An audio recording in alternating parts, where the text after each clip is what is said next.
बिस्मिल्लाहिर्रहमानिर्रहीम। अब हम आते हैं सिलेक्ट के ऊपर। जब हम सिलेक्ट की क्यूरी को थोड़ा सा स्टडी करते हैं तो मैं बैच से करके न्यू क्यूरी क्रिएट करता हूँ, ठीक है। बल्कि हम अपना प्रोजेक्ट खोल लेते हैं जो हमने ऑलरेडी बनाया हुआ था, ठीक है। ओके, हमने अपना प्रोजेक्ट ओपन कर लिया जिस प्रोजेक्ट पे हम ऑलरेडी काम कर रहे थे, ठीक है। तो यहीं पे मैं न्यू क्यूरी क्रिएट करता हूँ, उसका नेम दे देते हैं सेलेक्ट, ठीक है। सेव कर लिया इसको। हम यहाँ पे कह देते हैं यूज़ बैच 6 जो हमारी डेटाबेस है, गो। ओके, हमारे पास एक टेबल है सप्लायर का, हम पहले उसको स्टडी करेंगे। तो उससे पहले कुछ चीज़ें मैं यहाँ पे डिफाइन करता चलूँ सिलेक्ट के हवाले से। सिलेक्ट में हमारे पास कौन कौन सी चीज़ें होती हैं? Select second, from, third, where, for,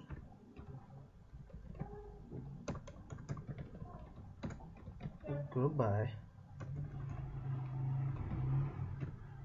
fifth, having, and six, order by. अच्छा, हमारे पास जब हम क्यूरी लिखते हैं, टाइप करते हैं, तो वो इस ऑर्डर में हम लिखते हैं। सिलेक्ट होगा, अकेला सिलेक्ट भी हो सकता है विद सम ऑफ कॉलम, कोई भी आप कॉलम दे दें। लाजमी नहीं है कि ये सारी की सारी चीज़ें हों, कुछ चीज़ें हो भी सकती हैं, कुछ नहीं भी हो सकती। लेकिन अगर हम ये सारी की सारी चीज़ें अपनी सिलेक्ट की क्यूरी में लिखेंगे, ठीक है, तो हमारे पास 6 चीज़ें होंगी। सिलेक्ट, फ्रॉम, सिलेक्ट के बाद हमारे कॉलम नेम्स आएंगे, फ्रॉम के बाद हमारे टेबल नेम्स आएंगे, वेयर के बाद हमारा एक्सप्रेशन आएगा, ग्रुप बाय के बाद हमारा जो है कॉलम नेम आएंगे जिनके ऊपर हम ग्रुपिंग करना चाह रहे हैं। उन्हीं ग्रुपिंग के ऊपर हम कंडीशन लगाना चाहें तो हैविंग के थ्रू लगेगी, और ऑर्डर बाय उनको ऑर्डर असेंडिंग और डिसेंडिंग में करने के लिए। जब हम इनको किसी भी टेबल के साथ इंटीग्रेट करना चाह रहे हैं, हम टेबल से कुछ चीज़ें लेके आना चाह रहे हैं, तो हमारा टाइपिंग सीक्वेंस ये होगा, ठीक है। लेकिन ये तो हमारा इनका हो गया जी टाइपिंग सीक्वेंस, ठीक है। अगर मैं ये कहूँ कि इनका एग्जीक्यूशन सीक्वेंस क्या होगा, उसके ऊपर स्टडी करने की जरूरत है। पहला जो होगा हमारा वो एग्जीक्यूट होगा फ्रॉम, हम कहाँ से चीज़ें लेके आ रहे हैं। दूसरा हमारा एग्जीक्यूट होगा वेयर, जो उसके ऊपर कंडीशन है। Third group by, fourth having, and then fifth में सेलेक्ट, ठीक है। एंड सिक्स जो होगा हमारा वो होगा ऑर्डर बाय। फॉर एग्जाम्पल कि मैं अगर किसी कॉलम का एलियस यूज़ करता हूँ और मैं कहता हूँ कॉलम ए एज ABC, तो मैं यहाँ से लेके यहाँ तक अगर मैंने उस कॉलम को कहीं यूज़ करना है तो मैं उसका एलियस यूज़ नहीं कर सकता, मैं कॉलम नेम ही यूज़ करूँगा, ठीक है। क्योंकि सिलेक्ट जो है वो कॉलम के बारे में बताता है, तो यहाँ तक अभी सिलेक्ट आया ही नहीं, ठीक है। समझ में आ रही है बात? फॉर एग्जाम्पल अगर मैं लिखूँ, एग्जाम्पल के तौर पे मैं लिखता हूँ select column 1 as ABC from TBL1, ठीक है। वेयर कॉलम 3 इक्वल टू जो भी एक्सप्रेशन हम दें, ठीक है। Group by column 1 having column 1 again condition, ठीक है। कॉलम 1 जो भी हम उसकी कंडीशन देते हैं दिस, ठीक है। उसके बाद मैं इसको देता हूँ ऑर्डर बाय कॉलम 2 असेंडिंग और डिसेंडिंग। तो ये हमारे पास एक क्यूरी बनेगी। ये हमारा सिलेक्ट का पोर्शन आ गया, उसके बाद हमारा फ्रॉम का पोर्शन आ गया, फ्रॉम के बाद वेयर, वेयर के बाद ग्रुप बाय के बाद हैविंग, हैविंग के बाद ऑर्डर बाय। अगर मैं यहाँ पे से ये कहूँ ग्रुप बाय कॉलम 1 की जगह मैं ABC यूज़ करूँ तो विल थ्रो एरर, क्योंकि यहाँ पे ABC जो हमारा है वो हैविंग के बाद जाके पता चलेगा कि कॉलम 1 जो है वो ABC भी है।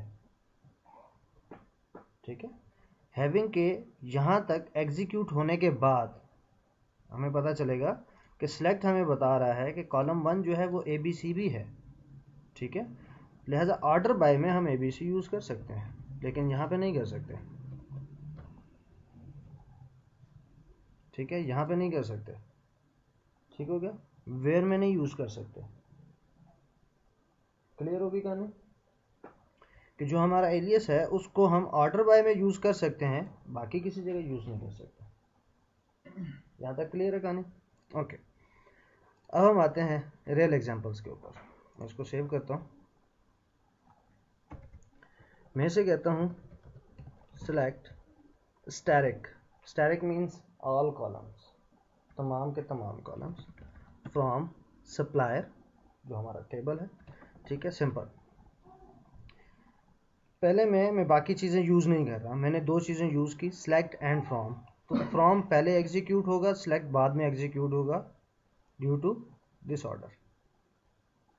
ठीक है, तो इसको जब हम एग्जीक्यूट करेंगे तो ये हमारे पास तमाम की तमाम लिस्ट लेके आ जाएगा, तमाम की तमाम लिस्ट लेके आ जाएगा। ठीक हो गया?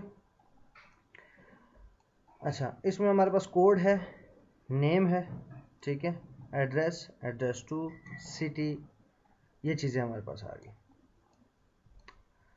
अब हम क्या करते हैं, मैं एक और टेबल है जिसमें मल्टीपल सप्लायर्स होंगे, ठीक है, या मल्टीपल कस्टमर्स होंगे। लाइक हमारे पास टेबल है प्रोडक्ट का, तो प्रोडक्ट के अंदर सप्लायर्स हैं। ठीक है,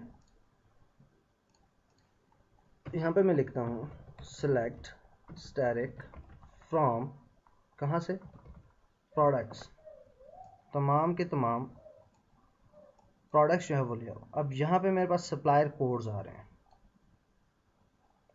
ठीक है, सप्लायर कोड, यहाँ तक एक सप्लायर कोड है, उसके बाद सेकंड सप्लायर कोड है, तो मीन्स ये मल्टीपल टाइम्स रिपीट हो रहे हैं। ठीक है, यहाँ पे मैं इसे कहता हूँ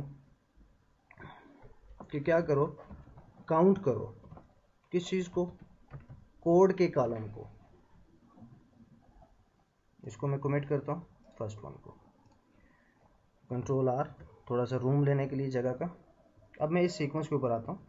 मैंने इसे कहा सिलेक्ट, काउंट करो, गिनती करो, किसकी, कोड के कॉलम की, फ्रॉम प्रोडक्ट्स। तो ये मुझे टोटल इस वक्त कितनी प्रोडक्ट्स हैं, 598, तो इसने ये बता दिया। अब मैं इसकी ग्रुपिंग करूं कि मुझे सप्लायर वाइज बताओ कि किस सप्लायर की कितनी प्रोडक्ट्स हैं। ठीक है, ग्रुप आपका तब इन्वॉल्व होगा, ठीक है, जब आप कोई एग्रीगेट फंक्शन यूज कर रहे हैं किसी एक कॉलम के ऊपर। ठीक है, सम का, कि उनकी टोटल परचेज प्राइस बताओ, उन आइटम्स की कितनी है, टोटल मिनिमम सेल बताओ, उन आइटम्स की टोटल कितनी बनती है, तो उस पर फिर हम ग्रुपिंग करते हैं। एक तो ये है कि मैं ग्रुपिंग नहीं करता तो मुझे वो तमाम के तमाम उसका बता देंगे। अगर मैं ग्रुपिंग करता हूँ तो फिर मैं यहाँ पे बताऊंगा किसके अगेंस्ट। मैं इसे कहता हूँ सप्लायर कोड। ठीक है, हाँ, सप्लायर कोड। अब मैंने इसे कहा select supplier code count code, ठीक है, या काउंट स्टैटिक। ठीक है, काउंट करो, स्टैटिक और supplier code is the same thing. इसको मैं यहाँ से कट करता हूँ, तो ये आपको टोटल नंबर ऑफ रोज बता रहा है। ठीक है, चाहे वो आप एक कॉलम के थ्रू लें या स्टैटिक के थ्रू लें, बात एक ही है। Static all columns, all columns होता है। काउंट जो है वो आपकी रो को काउंट करता है, नंबर ऑफ रैकेट्स। मैंने उसे कहा एक कॉलम के नंबर ऑफ रैकेट लेके आओ, उसके भी तो नहीं होंगे, तमाम कॉलम्स के भी तो नहीं होंगे। ठीक हो गया? तो यहाँ पे मैंने इसे कहा